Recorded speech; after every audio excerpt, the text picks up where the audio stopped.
श्रीमद् भागवतम का पहला स्कंद का ये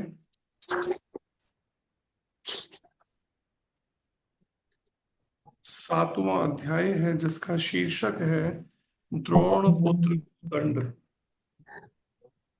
और श्लोक संख्या है 43 या 44 है। 44 प्रभु जी, 44 44। 44 श्लोक है, जिसमें आगे शिला सूत गोस्वामी जी वर्णन करते हैं। यह द्रोणाचार्य की कृपा थी कि आपने धनुष बाण चलाने की विद्या तथा अस्त्रों को वश में करने की गुप्त कला सीखी। तात्पर्य में श्रील प्रभुपाद जी कहते हैं, धनुर्वेद या सैन्य विज्ञान की शिक्षा द्रोणाचार्य द्वारा दी जाती थी, जिसमें वैदिक मंत्रों द्वारा शस्त्रों अस्त्रों को चलाने तथा रोकने के रहस्य सम्मिलित होते थे। स्थूल सैन्य विज्ञान भौतिक अस्त्रों पर आश्रित है, लेकिन इस कला से भी सूक्ष्म कला है वैदिक मंत्रों से सिक्त बाणों को चलाना, जो मशीन गनों या परमाणु बमों जैसे स्थूल भौतिक शस्त्रों की अपेक्षा अधिक प्रभावशाली होते हैं। यह नियंत्रण वैदिक मंत्रों या ध्वनि के दिव्य विज्ञापन द्वारा किया जाता है। रामायण में कहा गया है कि भगवान श्री राम के पिता महाराज दशरथ केवल ध्वनि से बाणों का नियंत्रण करते थे। वे केवल ध्वनि सुनकर वस्तु को देखे बिना लक्ष्य को भेद सकते थे। अतएव यह आजकल प्रयुक्त होने वाले स्थूल भौतिक सैन्य हथियारों से कहीं सूक्ष्म सैन्य विज्ञान है। अर्जुन को इसकी शिक्षा दी गई थी।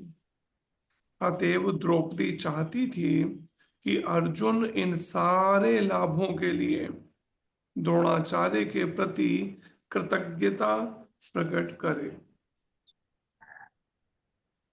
द्रोणाचार्य की अनुपस्थिति में उनका पुत्र ही उनका प्रतिनिधि था। यह उस कुलीन नारी द्रौपदी का अभिमत था। यह तर्क किया जा सकता है कि द्रोणाचार्य जैसे कट्टर ब्राह्मण को सैन्य विज्ञान के शिक्षक क्यों बनाए गए थे।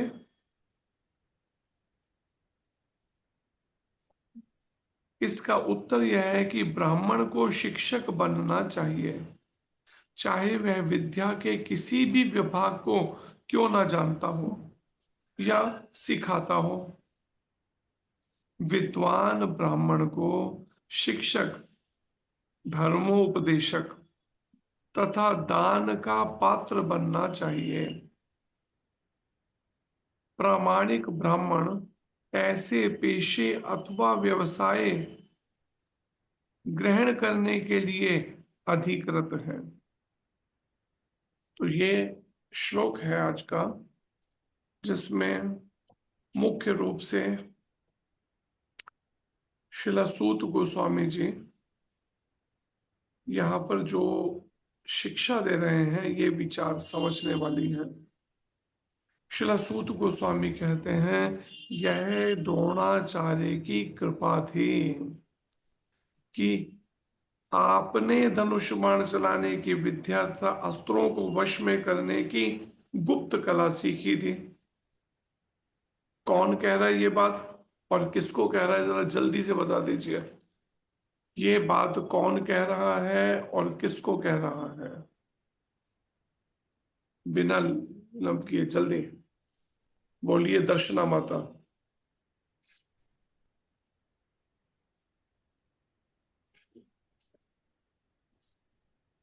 बोलिए वीना भट्टवा। कौन कह रहा है और किसको कह रहा है? वीना भट्ट, जल्दी करिए नहीं तो अगला नंबर। अजीत जी बोलिए, ये जब तक सोचते रहेंगे। प्रभु जी, ये अश्वत्थामा के लिए किया जा रहा है।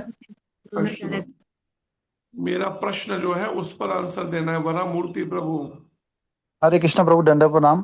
कौन कह रहा है, किसके लिए कह रहा है? प्रभु किस ये द्रौपदी माता कह रही हैं अर्जुन जी को अश्वत्थामा जी के बारे में। द्रौपदी माता कह रही हैं वास्तव में ये बात, और अर्जुन जी को कह रही हैं। द्रौपदी जी बोल रही हैं अर्जुन जी को, अपने पति को, ये बात ध्यान में लाते हुए। कई बार हमारा कई परिस्थितियों के अंदर ध्यान थोड़ा भी कहीं इधर उधर हो जाए तो ये परिणाम में वही बात को ध्यान में लाने के लिए कही जा रही बात है, जिसमें द्रौपदी माता कहती हैं कि अर्जुन जी को कि अगर आपने धनुष बाण चलाने की विद्या तथा अस्त्रों को वश में करने की अगर विद्या सीखी है तो ये मत भूलिए, ये विद्या ऐसे नहीं सीखने को आपको मिल गई, ये द्रोणाचार्य जी की कृपा समझिए। जो हम सोचते हैं ना हमने बड़ा एहसान कर दिया गुरु जी के ऊपर, गुरु जी से दीक्षा लेकर, ये भ्रम दिमाग से निकाल दीजिए। एहसान गुरु जी ने किया, ना कि हमने हमने गुरु जी पे किया दीक्षा ले ली तो, या हमने चंद सेवा क्या पकड़ा दी तो हमारे बस हम सोचते हैं कि बस हम वास्तव में बड़े महान हो गए। लेकिन सच ये है, शास्त्र कहता है गुरु का ऋण कभी भी उतारा नहीं जा सकता। आध्यात्मिक गुरु का, सांसारिक गुरुओं की बात नहीं, ये जो भौतिकतावादी विद्याएं पढ़ाते हो, लेकिन आध्यात्मिक विद्या संबंधित तो कभी उतारा ही नहीं जा सकता। और यहाँ पर भी अगर विद्या भौतिक है, लेकिन भौतिक के साथ में थोड़ा सा ऐसा भी देखिए सूक्ष्म उस विद्या का भी टच है, स्पर्श, कि जो विद्या सामान्य विद्या नहीं है, सूक्ष्म विद्या। यहां तक कि पूरे विश्व भर में आज कितने बड़े बड़े, कितने ये देश और वहां की आर्मी इस विद्या को समझ नहीं पा रहे हैं आज तक। यहां तक भारत के भी सेना ने, कैसी ये सूक्ष्म विद्या है जो गुरुकुलों में प्रामाणिक ब्राह्मणों के द्वारा, आचार्यों के द्वारा सिखाई जाती थी, वैदिक मंत्रों के द्वारा अस्त्र शस्त्र चलाने की विद्या। और जिसका यहाँ उदाहरण भी दिया गया है प्रभुपाद जी के द्वारा, भगवान श्री राम के पिता ऐसा ही, केवल इस तरह से ही वो, उनके पास विद्या थी कि मंत्रों के द्वारा, या कह लीजिए ध्वनि के द्वारा, वो इस बात को समझ लेते थे कि बाण जो चलाना है किस लक्ष्य को करके भेदन करना है, कहाँ चलाना है। और वो उस ध्वनि के अनुसार फिर मंत्रों के द्वारा उस संधान करते थे अपने लक्ष्य पर, और बाण चलाते तो वो अपने आप ही उस तरह की डायरेक्शंस लेता हुआ वहां पहुंच जाता था। सोचिए, जिसके लिए आज इतने बड़े बड़े कंप्यूटर और क्या कुछ सिस्टम फिट करना पड़ता है कंट्रोल करने के लिए मिसाइलों को। लेकिन वहीं पर ही पूर्व में केवल वैदिक मंत्रों और ध्वनि के आधार पर ये सब हो जाते थे। सोचिए जरा, आज एक एक मिसाइल बनाने में करोड़ों रुपए लगते हैं, 100 करोड़, 200 करोड़ एक मिसाइल बनाने में। और जब ये लड़ते हैं तो सोचो जंगलियों की तरह कितनी मिसाइलें एक बार में चलाते होंगे, हजारों मिसाइलें चला डालते हैं, कई बार तो लाख हो जाती हैं। जो अभी 3-4 साल से युद्ध चल रहा है रशिया यूक्रेन का, कितनी मिसाइलें लगी होंगी जरा सोच के देखो। यूक्रेन को तो बिल्कुल तबाही कर डाला, कितनी मिसाइल। और वहीं पर ही जहां इतना पैसा लगा के, इतना सब लगा के तब तैयार होता था, यहां पर केवल मंत्रों के द्वारा बाणों के ऊपर धनुष बाण लेकर मंत्रों के द्वारा उसी पर ही संधान कर दिया जाता था। विचार कीजिए उस शक्ति का कितना आज के समय के अनुसार विचार कीजिए कितनी दूर हम जा चुके हैं उस सूक्ष्म विद्या से। केवल स्थूल विद्या, बस हथियारों को चलाने की, इससे आगे की समझ सोच ही नहीं पा रहे। आखिर ऐसा भी कुछ होता होगा कि वैदिक मंत्रों और ध्वनि के द्वारा भी कभी कंट्रोल होता होगा अस्त्र शस्त्रों का? कल्पना भी करना मुश्किल हो रहा है, सोचिए। हाँ, उसका एक एग्जाम्पलरी एक इस तरह का ये मिसाइल सिस्टम से आप यह तरह तरह के राडार लगा के उसको वो ध्वनि को पकड़ते हैं और उस रडारों से कितना कितना पैसा लगाने तब कहीं जाके वो कर पाते हैं, कुछ मिसाइलों को रोक पाते हैं। लेकिन पूर्व में ऐसा नहीं। इतना सब पैसा ये सब लगाने की जगह वो तो केवल मंत्र मंत्र सिद्ध करते थे, वैदिक मंत्रों पर सिद्धि करते थे और अपनी इंद्रियों को और मन को और अपनी बुद्धि को किस तरह से अपने लक्ष्य पर केंद्रित करते हुए किस तरह से साधन करते थे कि परिणाम ध्वनि पे के आधार पर वो उसमें संधान कर देते थे अपने लक्ष्य पर बाण को।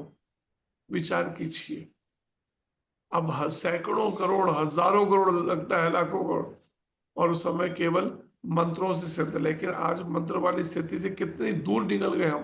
कारण विषयी जीवन, इंद्रियों का तर्पण, भोग विलासमय जीवन ने हमें कितना दूर कर दिया उस सूक्ष्म विद्या से जिसका यहाँ पर वर्णन है। वहीं पर ही एक कुलीन नारी कैसी होती है, उसकी सोच कैसी होती है, उसकी विचारधारा कैसी होती है, उसके निर्णय कैसे होते हैं, ये बात यहाँ विचारने समझने वाली है। क्योंकि द्रौपदी महारानी कोई सामान्य स्त्री नहीं है, यज्ञाग्नि से, यज्ञ कुंड से प्रकट हुई हैं। परिणाम इसलिए उनका आचरण भी कुछ इसी तरह का है। परिणाम इतना सब घटना किसी के यहाँ घट जाए, उसके 5 बालकों की सोते हुए हत्या कर दी जाए, विचार करो उस नारी की बुद्धि क्या स्थिर रह पाएगी? सोच के देखो, खाली स्टोरी नहीं सुनाई जा रही यहां पर, विचार करो, सोचो इस बात को, अपने ऊपर लेके ही सोचो, और कोई नहीं तो। क्योंकि सीखना तो हमने है ना, इससे सीख लेनी है हमने। हमें अपनी स्थिति को द्रौपदी महारानी की तरह ऐसा स्थिर बुद्धि होना पड़ेगा जो हमारी बुद्धि इतनी चलायमान है, मन और बुद्धि इतने कि थोड़ा सा भी अगर परिस्थितियां प्रतिकूल हो जाए, बस फूट फूट के रोना शुरू कर देते हैं, हाथ पैर पटकने लगते हैं, हाहाकार मचा डालते हैं, हाय मेरा परिवार, मेरे बच्चे, मेरा घर, मेरा ये, मेरा क्या कर। और वहीं जब द्रौपदी महारानी पे बीता तो हम खाली स्टोरी सुनना चाहते हैं। सोचो तो सही, ये स्टोरी सुनने के लिए नहीं बैठे यहाँ पर अभी। ये भागवत हमें जीने की कला सिखा रही है, हमारा आखिरी समय कैसा हो उसके अनुसार तैयारी सिखा रही है, करा रही है हमें कि अंते नारायण स्मृति तब होगी जब इसके अनुसार अपने मन को ढालें, अपनी बुद्धि को ढालें इसके अनुसार, जैसी शिक्षाएं यहां दी जा रही हैं।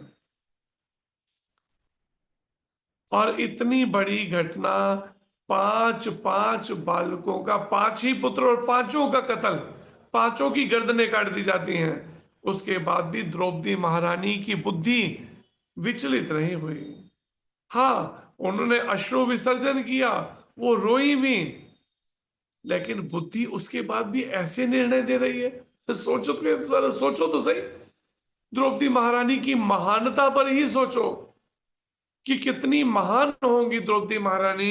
क्या कहती हैं द्रौपदी महारानी? कहती हैं अर्जुन को इसकी शिक्षा दी गई थी, अतएव द्रौपदी किसकी? ये सैन्य हथियारों को चलाने की, द्रोणाचार्य जी के द्वारा। और अश्वत्थामा उन्हीं द्रोणाचार्य का पुत्र था। द्रौपदी महारानी कहती हैं अतएव द्रौपदी चाहती थी कि अर्जुन इन सारे लाभों के लिए द्रोणाचार्य के प्रति कृतज्ञता प्रकट करे। उनका हृदय से धन्यवादी हो द्रोणाचार्य जी का। कब? जब वो संसार छोड़ के जा चुके हैं उसके बाद विचार कीजिए। ये नहीं होकर कि किसी का शरीर छूट गया तो बस खत्म, चलो वो अपने रास्ते हम अपने रास्ते ना। उनके जाने के बाद भी द्रोणाचार्य जी के धरती से, उसके बाद भी द्रौपदी महारानी उनके प्रति अर्जुन जी को कहती हैं, आप कृतज्ञता प्रकट करिए अपने हृदय से, उनके धन्यवादी होते हुए उस ऋण से उऋण होने के लिए जो गुरु का ऋण तुम्हारे पे चढ़ा है, उनसे धनुर्विद्या और सूक्ष्म विद्या सीखने से द्रोणाचार्य की अनुपस्थिति में उनका पुत्र ही उनका प्रतिनिधि था। पुत्र ही अब पिता का प्रतिनिधित्व कर रहा था जब पिता चले गए संसार छोड़कर। यह उस कुलीन नारी द्रौपदी का अभिमत था, यह द्रौपदी का अभिमत है कि यह उनका प्रतिनिधि है। यह तर्क किया जा सकता है कि द्रोणाचार्य जैसे कट्टर ब्राह्मण को सैन्य विज्ञान के शिक्षक क्यों बनाए गए थे? द्रोणाचार्य जब कट्टर ब्राह्मण है, भला उन्हें क्षत्रिय को बनाते ना। उन्होंने तो यहाँ क्षत्रिय का काम है शस्त्र चलाना, लेकिन यह शस्त्र विद्या किसे सिखवा रहे हैं? एक कट्टर ब्राह्मण से। विचार करो, सोचो ऐसा क्यों किया गया? ब्राह्मण को ही क्यों चुना गया? क्षत्रिय को चुनते शस्त्र विद्या सिखाने के लिए, लेकिन नहीं, ब्राह्मण को चुना गया। क्यों चुना गया ब्राह्मण को? प्रभुपाद जी कहते इसलिए क्योंकि वास्तव में शिक्षा देने का कार्य तो ब्राह्मण का ही होता है। और फिर आगे प्रभुपाद जी कहते हैं, ब्राह्मण को शिक्षक बनना चाहिए। इसका उत्तर यह, चाहे वह विद्या के किसी भी विभाग को क्यों ना जानता सिखाता हो, चाहे वो किसी भी विभाग से ताल्लुक लगता हो, स्टडी का विभाग हो, हथियार चलाने का विभाग हो, या फिर इस तरह के जो भी कोई अन्य विभाग, किसी भी तरह की शिक्षा देने का ये डिपार्टमेंट जो है, ये कार्य तो शिक्षक का ही है, और शिक्षक को तो ब्राह्मण ही होना चाहिए है। ब्राह्मण जिसका इस संसार के मोह आसक्ति अज्ञान में मन नहीं है, उसकी तो एक ही सोच है, केवल भगवान को केंद्र में रखते हुए सारे कार्यकलाप कैसे किए जाए ये सीखना।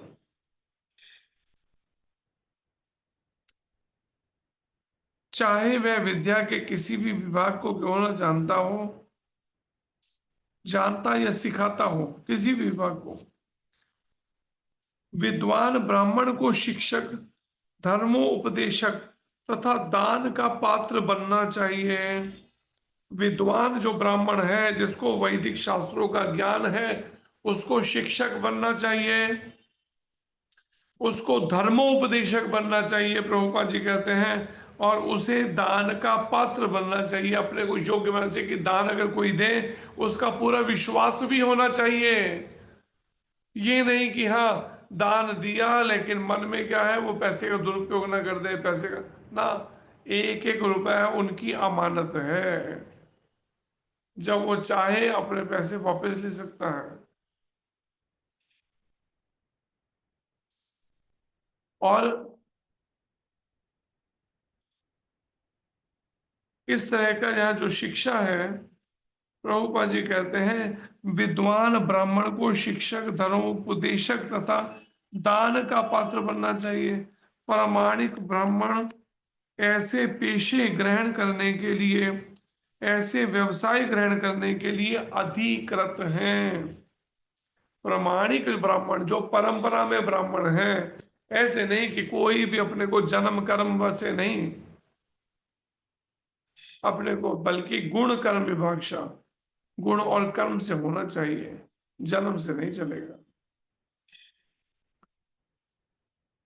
और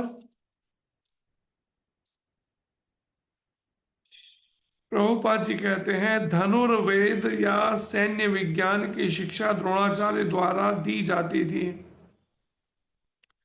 जिसमें वैदिक मंत्रों द्वारा शस्त्रों अस्त्रों को चलाने यथा रोकने के रहस्य सम्मिलित होते थे। स्थूल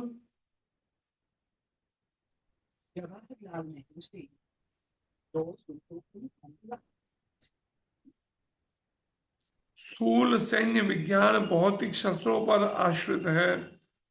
जो भौतिक विज्ञान दिख रहा है वो भौतिक शस्त्रों पर आश्रित है।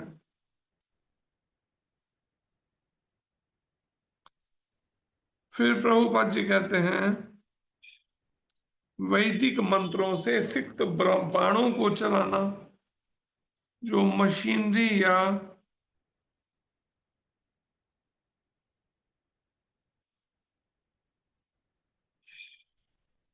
मशीन गनों वैदिक मंत्रों से सिक्त बाणों को चलाना जो मशीन गनों या परमाणु बमों जैसे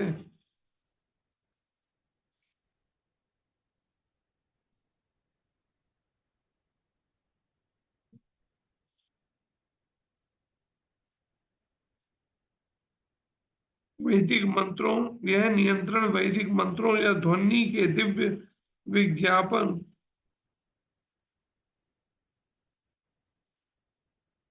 वैदिक विज्ञापन द्वारा ध्वनि के दिव्य विज्ञापन द्वारा किया जाता है।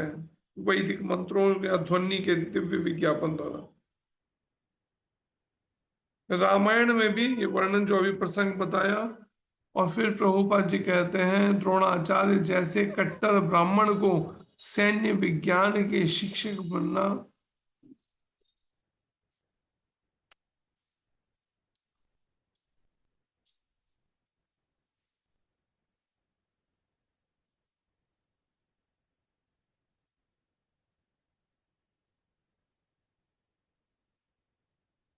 और विद्वान ब्राह्मण को शिक्षक धर्मोपदेशक तथा दान का पात्र बनना चाहिए। प्रभुपाद जी कहते हैं ब्राह्मण को ही शिक्षक बनना चाहिए। योग्य ब्राह्मण को ही धर्म का उपदेशक बनना चाहिए और दो योग्य ब्राह्मण को ही दान का पात्र बनना चाहिए कि वो लोगों का दान स्वीकार करे बदले में अपनी भक्ति और पुण्य उनको दे जिससे उसकी भी आध्यात्मिक उन्नति हो सके।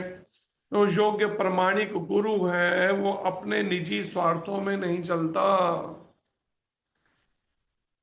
वो तो हमेशा परंपरा को ही आगे रखता है।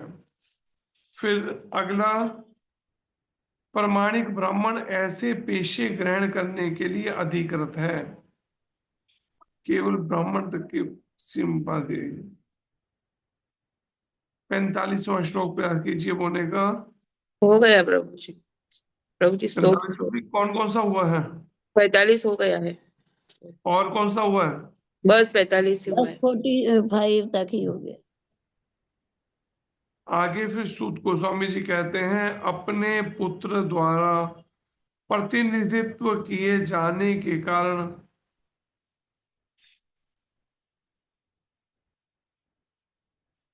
वे अब भी अथवा द्रोणाचार्य जो हैं अब भी निश्चित रूप से विद्यमान हैं।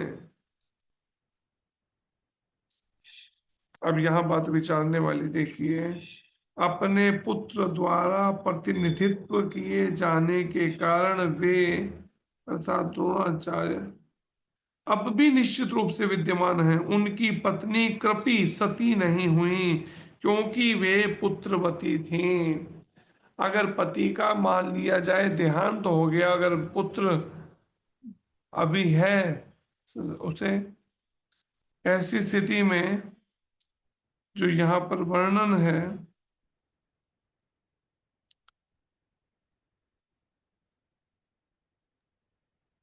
हरे कृपि जो है कृष्णा माता जी धन्यवाद प्रणाम। आवाज बिल्कुल कम हो गई है। आ रही है माता जी। हरे कृष्णा। आ रही है प्रॉपर आवाज। प्रभुपाद जी तात्पर्य में कहते हैं कि द्रोणाचार्य की पत्नी कृपि कृपाचार्य की बहन थी। एक थे द्रोणाचार्य दूसरे हैं कृपाचार्य। कृपाचार्य की बहन थी कृपि नाम था। शास्त्रों के अनुसार पति परायणा स्त्री अर्धांगिनी होती है।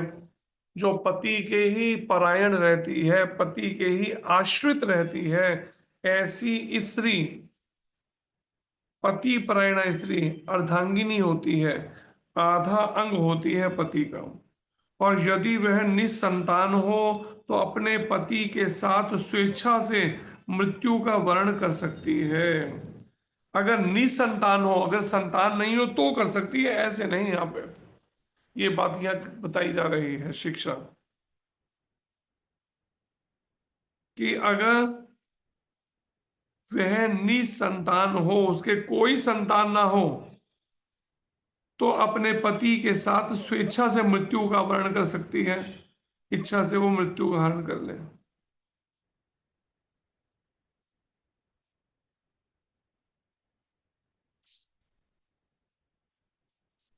और उनकी पत्नी कृपी सती नहीं हुई क्योंकि वे पुत्रवती थी। प्रभुपाद जी कहते हैं द्रोणाचार्य की पत्नी कृपी कृपाचार्य की बहन थी। शास्त्रों के अनुसार पति परायणा स्त्री अर्धांगिनी होती है, और यदि वह निसंतान हो तो अपने पति के साथ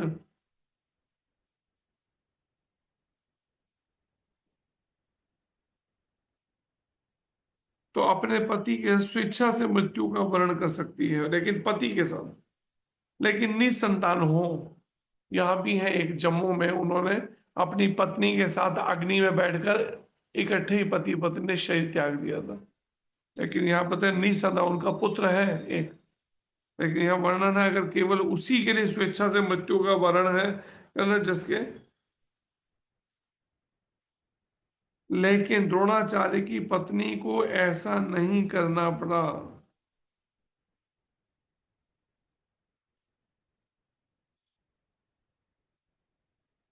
द्रोणाचार्य की पत्नी कृपाचार्य की बहन थी।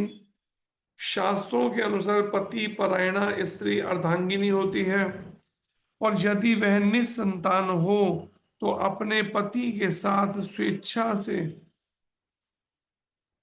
मृत्यु का वर्ण कर सकती है।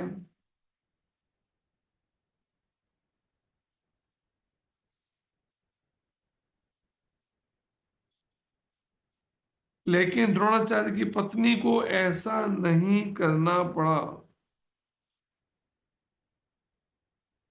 और क्योंकि उसके पुत्र था जो उसके पति का प्रतिनिधि था। पुत्र जो है पिता का प्रतिनिधि होता है।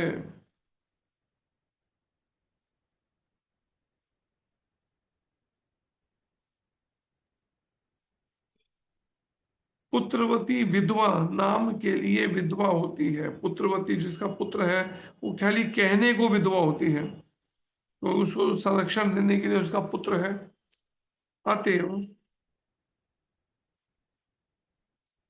अतएव हर एक तरह से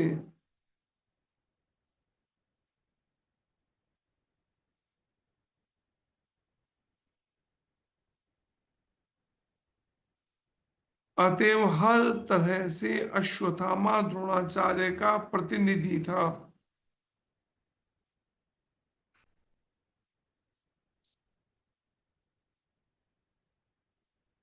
अतएव अश्वत्थामा का वध करने का अर्थ था मानो द्रोणाचार्य का वध।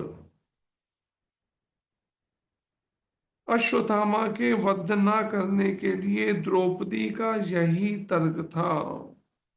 ये द्रौपदी महारानी का तर्क है जो यहाँ पर वर्णित है।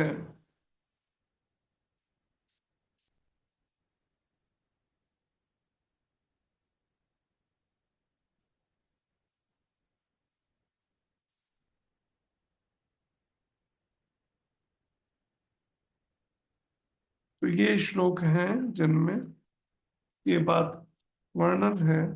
आइए एक श्लोक और हो सकते हैं, प्रयास करिए अगला श्लोक दोहराने का। 46वां श्लोक पहले स्कंद के 7वें अध्याय का।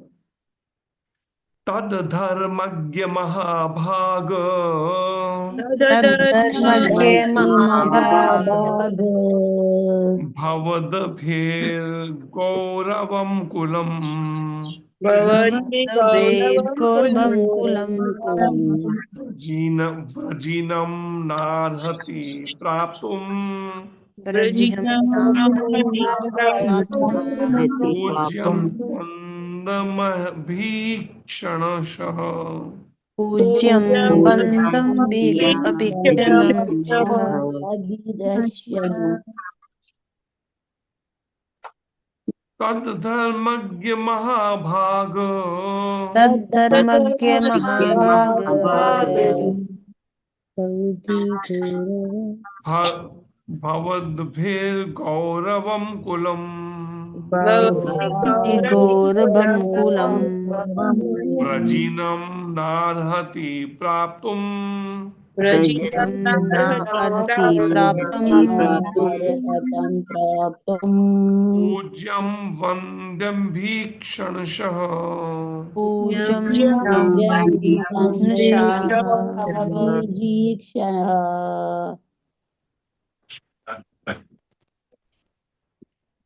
पढ़िए कंचन माता। हरे कृष्णा प्रभु जी, दंडवत प्रणाम। हरे कृष्ण। तद्धर्मज्ञ महाभाग भवदीप गौरभम कुलम व्रजनम न अर्हति प्राप्तम पूज्यम बंदम अभीक्षणशः। हरे कृष्णा, धन्यवाद प्रभु जी। पढ़िए पलक माता। हरे कृष्ण प्रभु जी, दंडवत प्रणाम। सभी भक्तों के चरणों में प्रणाम। तद्धर्मज्ञ महाभाग भवति गौरवं कुलं वर्जिनं न अर्हति प्राप्तुं पूज्यं वंदम अभीक्षणशः। हरे कृष्ण प्रभु जी। माधुरी प्रेम माता।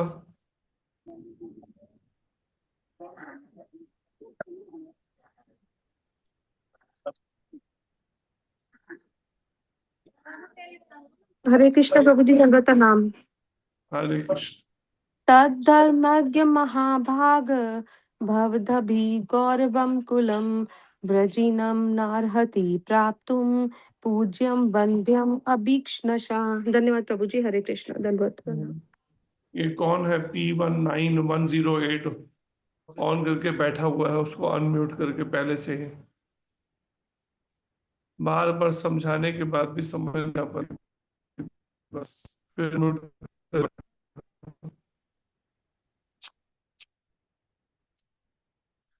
आगे बढ़, यहाँ पर इस श्लोक का अनुवाद पढ़िए प्रीति माता। समय हरे कम कृष्ण है। प्रभु जी, पंजाब का नाम। हरे कृष्ण। हे धर्म के ज्ञाता परम भाग्यशाली, यह आपको शोभा नहीं देता कि आप सदा से पूज्य तथा वंदनीय गौरवशाली परिवार के सदस्यों को शोक का कारण बने। तात्पर्य: अजनीय वंदनीय श्रीला प्रभुपाद जी तात्पर्य पढ़िए दीप्ति माता। हरे कृष्ण। हरे कृष्ण प्रभु जी, प्रणाम। तात्पर्य बाई श्रील प्रभुपाद जी की जय। किसी सम्मानित परिवार के प्रति लेश मात्र अपमान दुख उत्पन्न करने वाला होता है, अतः सभ्य व्यक्ति को ऐसे पूज्य कुल के सदस्यों के प्रति सोच समझकर व्यवहार करना चाहिए। हरे कृष्ण, प्रणाम। फिर आगे श्रील सूत गोस्वामी जी कहते हैं, हे धर्म के ज्ञाता परम भाग्यशाली, यह आपको शोभा नहीं देता कि आप सदा से पूज्य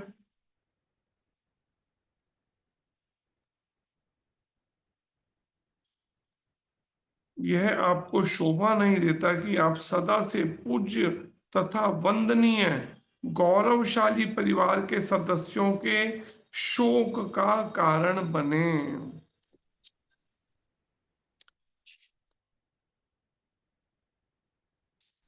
तो यहाँ पर जो आगे चर्चा की जा रही है,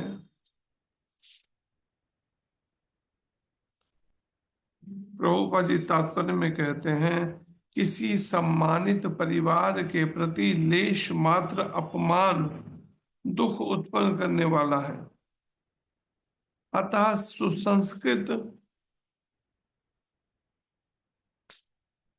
सुसंस्कृत मनुष्य को चाहिए कि ऐसे पूज्य कुल के सदस्यों के प्रति सोच विचार कर व्यवहार करे।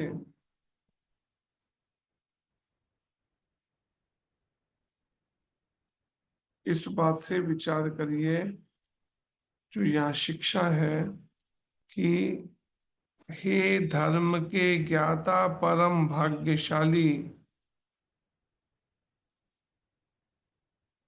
ये बात कौन कह रहा है जरा बता दीजिए। रजनी माता हैंड रेस करके बैठी है, कौन कह रहा है बात? धर्म के किसके लिए कही जा रही है? धर्म के ज्ञाता परम भाग्यशाली।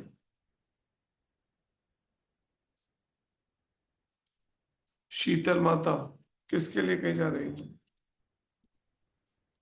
ये प्रभु हरे कृष्णा प्रभु जी, ये हरे अर्जुन जी के लिए कही जा रही अर्जुन जी के लिए कही जा रही है बात कि हे धर्म के ज्ञाता, जो धर्म के बारे में जानने वाले हैं वास्तव में, और जो धर्म के ज्ञाता है उनके लिए क्या शब्द प्रयोग है? भाग्यशाली नहीं कहा, परम भाग्यशाली। सोचिए, खाली कोई भी शब्द से व्यर्थ में नहीं ऐड किया गया। अगर परम भाग्यशाली कहा उन्होंने तो विचार कर दीजिए। और यह आपको शोभा नहीं देता कि आप सदा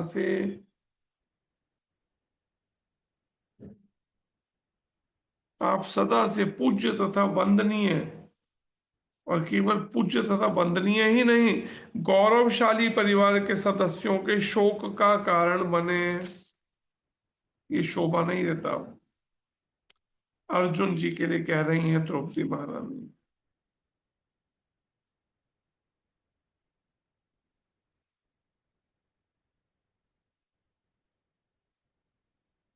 किसी सम्मानित परिवार के प्रति प्रभुपाद जी कहते हैं लेश मात्र अपमान दुख उत्पन्न करने वाला होता है। अब विचार कीजिए, जो अति सम्मानित या बहुत सम्मानित परिवार है ना, लेश मात्र भी उनका अपमान कर दिया, और जब तक वो अभी उस स्थिति से भक्ति में नहीं लगे, उठे नहीं अध्यात्मिक जीवन में, वो अपमान तो उन्हें ऐसे लगता है कि जैसे बस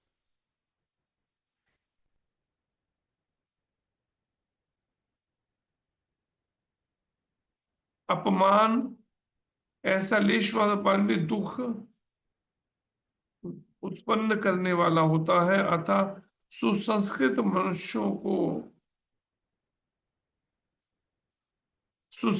मनुष्य को चाहिए कि ऐसे पूज्य कुल के सदस्यों के प्रति सोच विचार कर व्यवहार करे।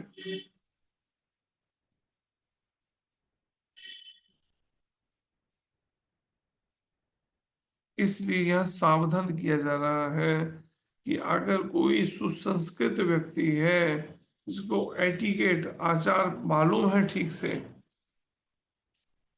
ऐसे सुसंस्कृत मनुष्यों को चाहिए कि ऐसे पूज्य कुल के सदस्यों के प्रति, कौन से सदस्य?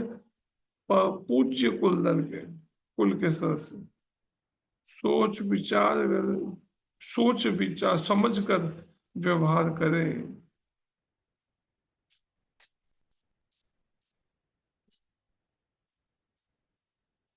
तो यहाँ ये शिक्षाएं दी जा रही हैं कि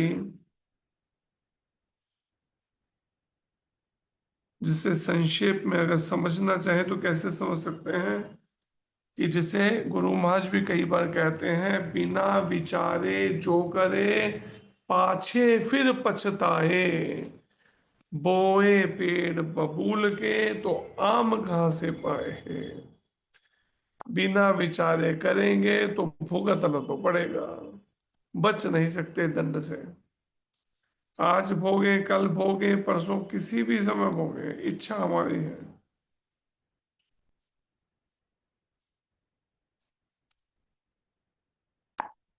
हरे कृष्ण, धन्यवाद। ग्रंथराज श्रीमद् भागवत महापुराण की जय। जय भगवान श्री वेद व्यास जी की जय। जय नारायण ऋषि जी की जय। जय विद्या देवी सरस्वती माता की जय। जय गुरुदेव गोसाई महाराज की जय। जय श्री महाराज की जय। जय वैष्णव वृंद की जय। जय ताई गौर प्रेमानंदे। हरि हरि बोल। हरे कृष्णा। बहुत बहुत धन्यवाद प्रभु जी आपका। हरे कृष्णा। हरे कृष्णा। प्रभु जी हरे प्रश्न उत्तर ले सकते हैं? जी जी पलक माता जी बोलिए। हरे कृष्ण प्रभु जी, दंडवत प्रणाम। हरे कृष्ण। प्रभु जी मेरा सवाल था कि किसी भी सिचुएशन में कैसे हम अपने आप को शांत रख सकते हैं, जिस प्रकार द्रौपदी मैया ने अपने आप को रखा। हरे कृष्ण प्रभु जी। इस तरह से जो शांत रख सकते हैं द्रौपदी महारानी, लेकिन उसके पीछे द्रौपदी महारानी के एक अच्छा खासा एक अध्यात्म की यात्रा तय कर रखी है। भगवान के प्रति जो भक्ति है वो पूर्व में इतनी की है कि अब सीधे भगवान की संगति मिल रही है। ठीक ऐसे ही अगर भगवान की संगति चाहते हैं, मान लिया पूरी तरह नहीं जाग पा रहे, उसमें मिला नहीं, अगर वो समझ आ तो इस चीज को द्रौपदी महारानी ऐसे, पहले तो गुरु महाराज प्रभुपाद जी, फिर ऐसे द्रौपदी महारानी जैसी जो ये महान स्त्रियां हैं, इनके चरणों में प्रार्थना करनी चाहिए द्रौपदी महारानी को, आप कृपा करो हे गुरुदेव, हे प्रभुपाद, हे द्रौपदी महाराज, कृपा करो जिससे मेरी बुद्धि जो है वो विचलित ना हो, कैसी परिस्थिति में, ऐसी कृपा करो। बार बार आग्रह करके उनसे प्रार्थना करनी चाहिए, मेरे को इस स्थिति से उबारो, ऊपर उठाओ।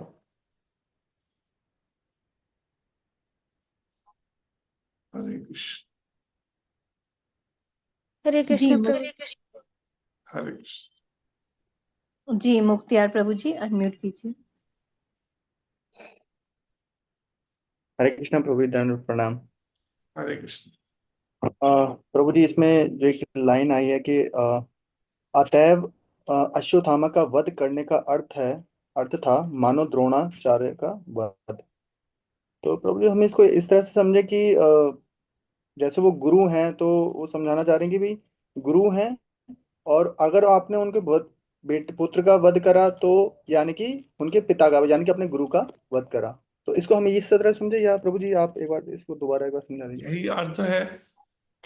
पुत्र जो है वो पिता का प्रतिनिधि होता है, पुत्र पिता का अंश होता है। तो उस परिस्थिति में अगर पुत्र का वध करने का मतलब एक तरह से उन्होंने अपने गुरु का ही वध किया।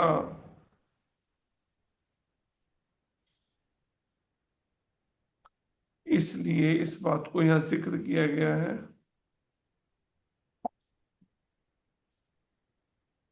हरे कृष्ण। हरे कृष्णा। जी दीप्ति माता जी अनम्यूट कीजिए। हरे कृष्ण प्रभु जी, दंडवत प्रणाम। प्रभु जी हरे मेरा प्रश्न नहीं है, एक ये आप जब दिल्ली आए थे ना, उससे पहले एक प्रभु जी ने बोला था मंगला आरती के लिए जो होते हैं कैसे करना है वो बताने के लिए, तो आपने बताया था ना, रिमाइंडर मतलब रिमाइंड करवा देने के लिए, इसीलिए मैंने हैंड रेज किया था। क्या चीज लास्ट में क्या बोलो?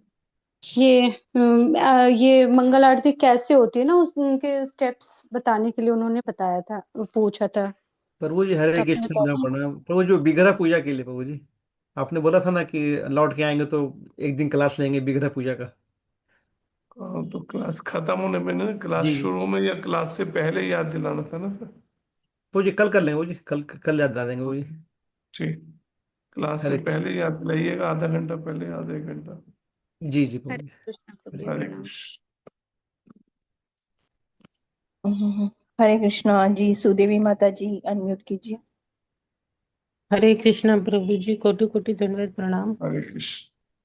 जी प्रभु जी, जैसे द्रौपदी माता का आपने बताया था कि वो इतनी संयमित इसलिए थी क्योंकि उनकी पिछली अध्यात्म की यात्रा जो है वो उन्होंने काफी प्रगति की हुई है, और प्रभु जी जैसे कि पुरुषोत्तम मास की कथा में हमने पढ़ा था कि जो द्रौपदी माता है पुरुषोत्तम मास में उन्होंने बहुत अच्छे से पालन किया था। वो किसी ऋषि की बेटी थी और उनके पिता भी गुजर गए थे, तो दुर्वासा ऋषि ने उन्हें बताया था पुरुषोत्तम मास का पालन करने के लिए। इसीलिए वो यज्ञ से उत्पन्न हुई थी। मतलब इतनी, मतलब केवल पुरुषोत्तम मास का पालन करने से या और भी कुछ उनकी उससे पहले की भी उन्नति होगी, ऐसा कुछ है प्रभु जी? बिल्कुल, भगवान ने जब उनको अपनाया है मल मास को, क्योंकि पंचांग के अनुसार अगर देखें तो हर 2 या 2.5 साल के बाद में कुछ ऐसा टाइम वो इकट्ठा होते होते होते 1 महीने का रूप ले लेता है। अब हर महीने का अलग अलग नाम है हर मास का। जैसे कहते हैं ना ज्येष्ठ का महीना, और इस तरह से नाम दिए हैं, जो 12 महीनों को 12 नाम दिए हैं। ऐसे ही ये जो एक एक्स्ट्रा महीना बन जाता था हर बार लगभग 2.5 साल के बाद, तो उस महीने का कोई नाम नहीं था। जब सनातन धर्म में यज्ञ किए जाते हैं तो यज्ञ की आहुतियों के बीच में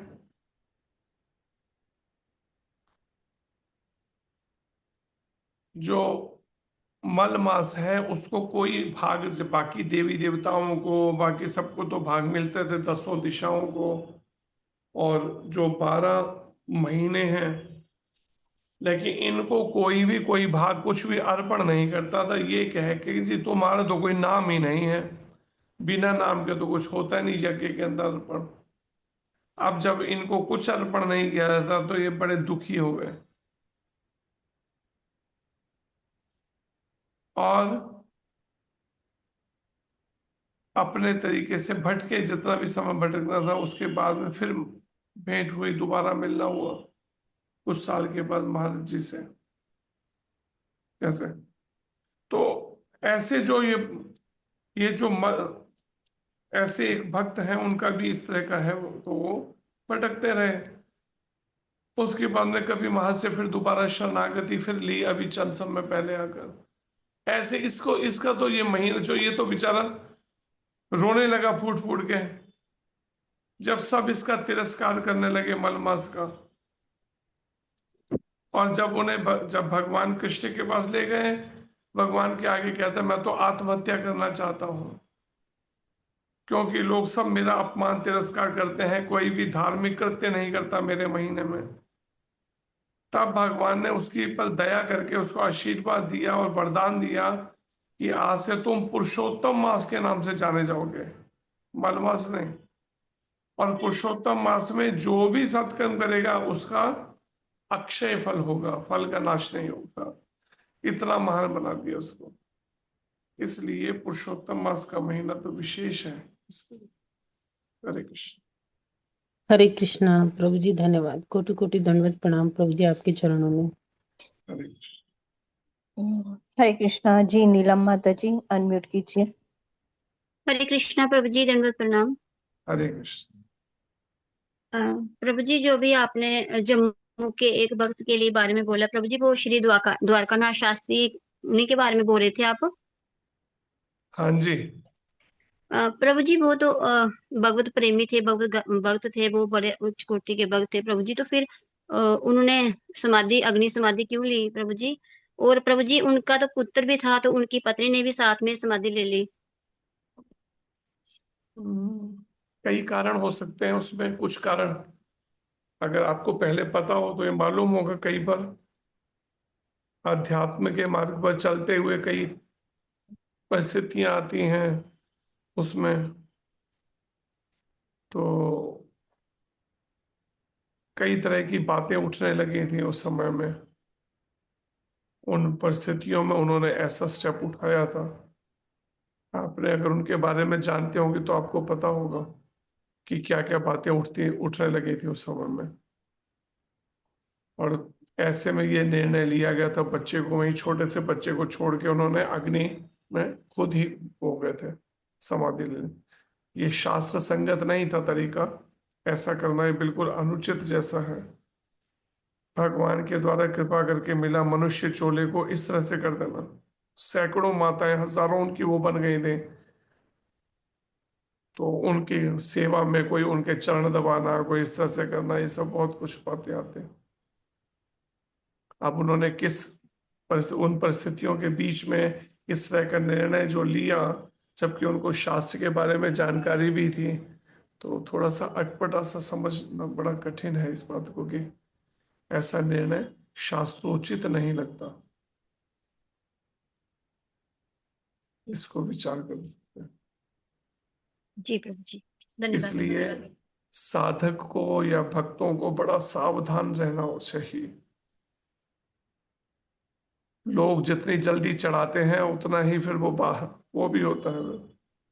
अब उनको गिराने का या ऐसा भी कुछ करते हैं, बट इसलिए बहुत सावधानी पूर्वक, इसलिए महाराज जी के मार्गदर्शन में ही हम समझ पा रहे हैं कि कितना सावधानी पूर्वक चलना चाहिए भक्ति पथ पे। हरे कृष्ण। कृष्णा, धन्यवाद प्रभु। हरे कृष्णा जी। निशु माता जी बोलिए। हरे कृष्णा माता जी, दंडवत प्रणाम। हरे कृष्णा प्रभु जी, दंडवत प्रणाम। हरे कृष्ण। प्रभु जी, जैसे द्रौपदी महारानी के जो 5 पुत्र थे, उनको अश्वत्थामा ने हत्या की। और जैसे परीक्षित महाराज थे, उनको भगवान ने स्वयं संरक्षण दिया गर्भ में। तो जो परीक्षित महाराज हैं, उनका कोई पूर्व जन्म के ऐसे पुण्य थे या कोई ऐसी स्टोरी है कि भगवान स्वयं उनकी रक्षा करने के लिए ऐसी स्थिति प्रकट करी उन्होंने? इनके परीक्षित महाराज के, जी प्रभु जी। उनकी तो अभी की स्टोरी है सामने। उत्तरा माता की प्रार्थना पर उन्होंने, और पूर्व जन्म का तो ऐसा कहीं वर्णन कोई शास्त्र के अंदर नहीं ऐसा दिया गया।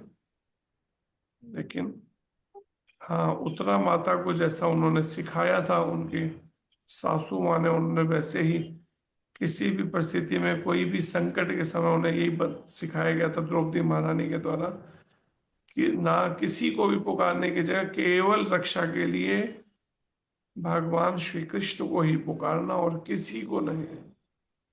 वही एकमात्र रक्षा कर पाएंगे। और उसने वही किया और परिणाम में देखिए रक्षा हो गई बालक की। असंख्य जीवात्माएं हैं, लेकिन उसमें कोई अलग से ऐसे उनका पूर्व जन्म की स्टोरी का वर्णन तो नहीं कहीं। हरि बोल प्रभु जी। माता जी पूछना चाहते हैं कि परीक्षित महाराज की रक्षा की भगवान ने, तो द्रौपदी माता के पुत्रों की क्यों नहीं की? मतलब क्या उनका कोई ऐसा कर्म था कि जिससे उनकी रक्षा की और इनकी नहीं की? किसकी नहीं की? जो द्रौपदी 5 माता के पुत्र 5 पुत्रों की। द्रौपदी महारानी के 5 पुत्रों की, हाँ, पूर्व का जरूर कुछ ना कुछ इससे संबंधित, जैसे 8 वसु थे भगवान श्री कृष्ण के समय का, उनका भी वर्णन आता है ना। जी प्रभु जी। तो इसी तरह से इनकी भी कुछ ना कुछ स्टोरी जरूर साथ में होगी जुड़ी हुई, कि जिस कारण से उनको शरीर छोड़ने पड़े, इस अवस्था में ही शरीर त्यागने पड़े अपने, निश्चित रूप से होगी। धन्यवाद प्रभु जी। हरे कृष्ण। बहुत बहुत हरे कृष्ण। धन्यवाद। हरे कृष्णा जी। दर्शना माता जी अनम्यूट कीजिए।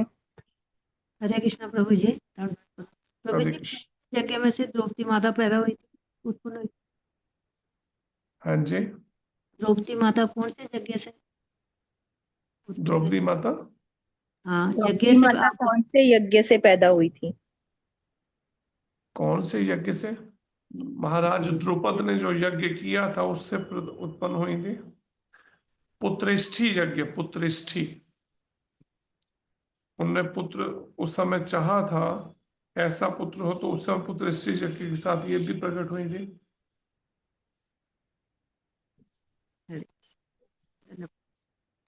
जो द्रोणाचार्य जी का वध करे, ऐसा उनका ऐसा पुत्र चाहा था। हरे कृष्ण। धन्यवाद। हरे कृष्ण। हरे कृष्णा। बहुत बहुत धन्यवाद प्रभु जी आपका।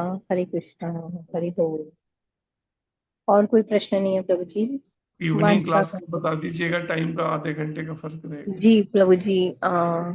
आज शाम को जैसे हमारा भगवत गीता क्लास नहीं है, अभी ग्रुप में मैसेज आ जाएगा, अमेरिका वाली क्लास है, उसी के साथ हम भी ज्वाइन करेंगे। तो 7:30 बजे से श्रीमद् भागवतम पे प्रभु जी के द्वारा प्रवचन होगा। तो आप सभी टाइम पे ज्वाइन करिए, और श्रीमद् भगवत गीता क्लास हमारा आज नहीं रहेगा। हरे कृष्णा।